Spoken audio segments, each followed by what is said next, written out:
This is Mountaintop History, a podcast produced by the Thomas Jefferson Foundation at Monticello. Mountaintop History brings forward meaningful stories from this historic home and plantation, from the past and from the present. My name is Kyle Chattelton. And I'm Olivia Brown. Thank you for joining us. We hope you'll learn something new.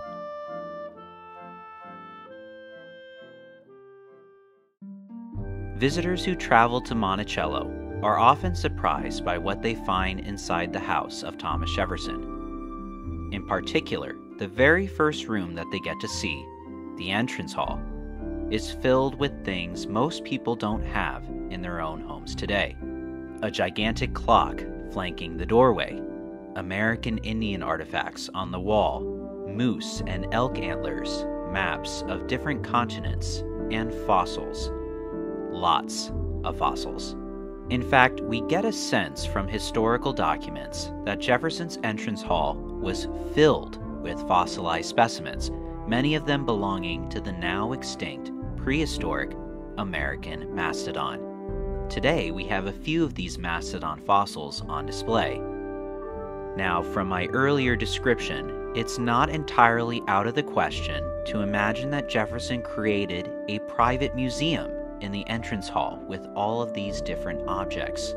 We know that Jefferson believed in the power of knowledge and education, and even argued that if the new American Republic were to function, it must have educated citizens, writing once that, quote, "Wherever the people are well informed, they can be trusted with their own government."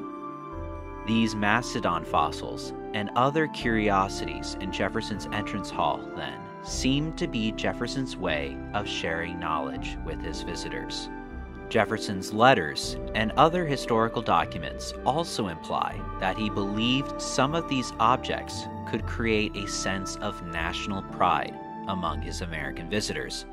Jefferson, for example, famously got into a scientific argument with the Comte de Buffon, a French naturalist who argued that animals in the New World, aka America, were smaller and inferior to Old World, aka European, creatures. In response, Jefferson had the skeleton, horns, and skin of a moose sent to Buffon to prove a point.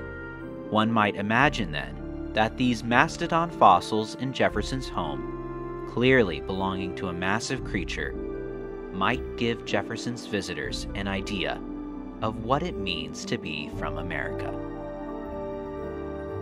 This has been another edition of Mountaintop History, a collaboration between WTJU and the Thomas Jefferson Foundation. Mountaintop History is also made possible in part by a major grant from the National Endowment for the Humanities.